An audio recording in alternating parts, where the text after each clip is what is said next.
अभी हम लोग कहें कि जैसे कल बाबा ने कहा था, मेरी नजर में मोती आया है तिल बे तिल के तिल भीतर, बिरले साधु पाया है। ये बहुत ही ऊंची बात है। इसी तरह से सत्संग में ऊंची ऊंची ही बात सुनाई जाती है, परंतु हम लोगों को नींव मजबूत यदि नहीं होगी तो हम लोग जो है आगे बढ़ने में समर्थ नहीं हो सकते हैं। नींव मजबूत होने के लिए मानव ध्यान का माने मजबूत होना आवश्यक है। और मानव ध्यान के बाद रामचरितमानस की चौपाई संख्या 5 में लिखा है कि कुछ भी हो जाए, लेकिन यदि गुरु की मूरत हृदय में नहीं आती तो वो जो है साधना में आगे नहीं बढ़ सकता, चाहे कुछ भी कर ले वे। तो इसलिए गुरु की मूर्त हृदय में बसाने का मतलब है कि गुरु की मूर्त स्क्वायर रूप पे आज्ञा चक्र पे आ जावे, तब आपका साधन आगे बढ़ता है। एक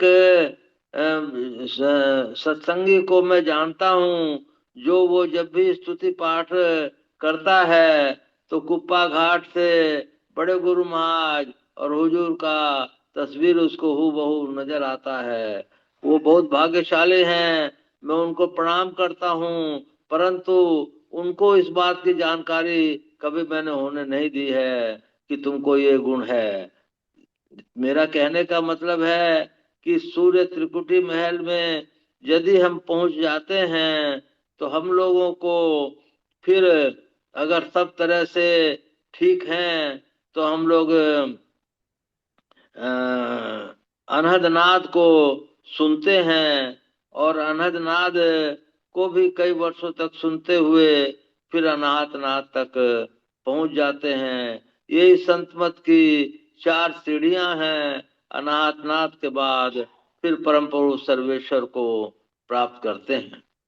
इसके लिए आचार विचार, खान पान, रहन सहन, उठना जागना, समय का सदुपयोग करना और सांसारिक कामों को भी करते हुए आप आगे बढ़ सकते हैं।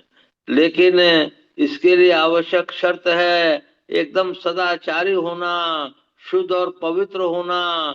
किसी भी गुरु महाराज ने अपने किताब में लिखा है, कोई कितना ही विद्वान क्यों न हो, कुछ भी हो, लेकिन वो सदाचारी नहीं है तो उसको तुरंत त्याग देना चाहिए। इसलिए इसकी पहली शर्त है कि बहुत सदाचारी होना। इसको जो सत्य, एक सत्य पर निष्ठ रहता है, वो कभी मन से, वचन से, कर्म से झूठ नहीं बोलता है, तो उसको भी बहुत लाभ होता है। इन पांचों पापों से जो एकदम निश्चय अलग हो जाता है, उसका कहना ही क्या है। बहुत ऊंचाई पर वो पहुंच जाता है। गुरु महाराज उसको हर एक रूप से सहायता करते हैं। दूसरा, अगर वो जो है 3 बजे, 3:30 बजे और ज्यादा से ज्यादा 4 बजे उठ के ध्यानाभ्यास नहीं करता है, तो गुरु महाराज की कृपा को वो उतना प्राप्त करने में दिक्कत होती है। तो तीसरा, कि यदि जिसको आगे बढ़ना है तो 5 घंटे नहीं तो 3 घंटे ध्यानाभ्यास जरूर उसको करना चाहिए। जो नहीं करता है तो उसको ऊंचे फल नहीं प्राप्त हो सकते, जब तक कि पिछले जन्म की बहुत ज्यादा विशेष कमाई न हो। इसके बाद अब दोनों समय में स्तुति प्रार्थना, संतों का, अच्छे से लोगों का संग, एकांत में रहना और ध्यान भजन करना, ये निश्रेयस का धर्म है। इसको भी अपने लोग को मान लेना चाहिए। भगवान महावीर ने कहा है कि आत्मशोधक पुरुष के लिए लाखों योद्धाओं को जीत लेना और केवल एक अपनी आत्मा को जीतना, अपनी आत्मा को जीतना ही सर्वश्रेष्ठ विजय है। तो इसलिए हम लोगों को इतना तो जरूर करना ही चाहिए कि नित्य प्रति सत्संग जो है सुनते रहें। सत्संग सुनने से उसमें हम लोगों को बल मिलता है, और हम लोग को प्रेरणा मिलती है।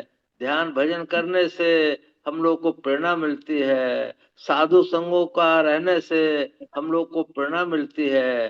प्रेरणा कार्य रूप को परिणित करवाने में सहायता देती है, और वही सहायता हम लोग को धीरे धीरे एकत्रित हो जाती है। पुण्य करना किसको कहते हैं?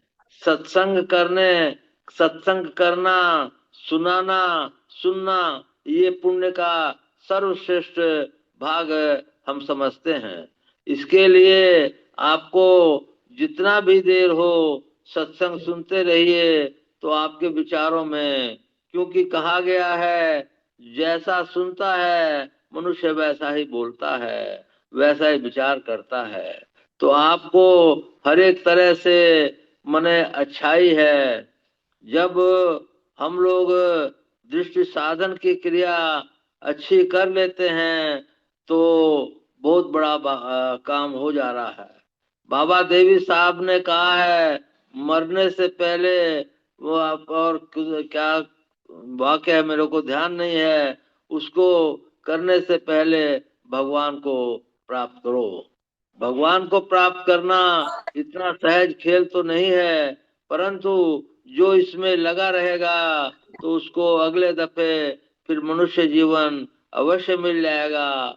और मनुष्य जीवन में एक दफे बीज रोपा हुआ है तो वो जो है खाली नहीं जाता है, और उसको वो भजन ध्यान फिर करवाते रहेगा, प्रोवाइडेड कि उसको अगले जन्म में संत सद्गुरु प्राप्त हो जाएं। इसलिए हम लोगों को ध्यान भजन करना चाहिए।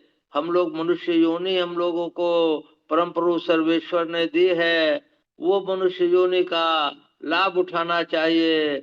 84 लाख योनियों में एक मनुष्य योनि है। आप सोच सकते हैं कि कितने आप भाग्यशाली हैं। कोई कहता है कि मैं गरीब हूँ, अमीर हूँ, ऐसा हूँ वैसा हूँ। अरे आप मनुष्य योनि में तो आ गए। मनुष्य योनि आना इतना सेल्फ ही परम प्रभु सर्वेश्वर की असीम अनुकंपा है। दुख और सुख तो आते रहते हैं। दुख क्या है? शारीरिक दुख और सुख है, इसी में आप जो है दुख सुख समझते हैं। सबसे बड़ा दुख क्या है? सबसे बड़ा दुख है कि हम भजन नहीं कर पाए, सर्वेश्वर के पास नहीं जा पाए, तो यही सबसे बड़ा दुख है। और सबसे बड़ा सुख क्या है? सबसे बड़ा सुख है कि हम ध्यान बिंदु ध्यान में बैठे रहें। निर्विषय मन को ध्यान कहते हैं। नदी किनारे घर किया, कर्जा करके खाए, कर्जदार जब मांगन आए, घुसक नदी में जाए, ये इसका ये है। जो नदी कौन सी है? सुषुम्ना घाट की नदी है। उसके अंदर आप घर कर लीजिए, अपने चेतन को आज्ञा चक्र पे समेट लीजिए। मरते समय आप अगर उस समय भी अगर इतना भी कर पाते हैं तो आपको अच्छा फल मिलेगा। इसलिए सत्संग सुनने से करने से बहुत लाभ है। बाबा ने हुक्म दिया है, इसलिए दो चार शब्द आप लोगों के सेवा में कहे। अब जो है बाबा की तबीयत बहुत ठीक नहीं है, इसलिए थोड़ा मोड़ा मेरा निवेदन है कि बाबा कह कर करके सत्संग की समाप्ति करें। श्री सद्गुरु महाराज की जय।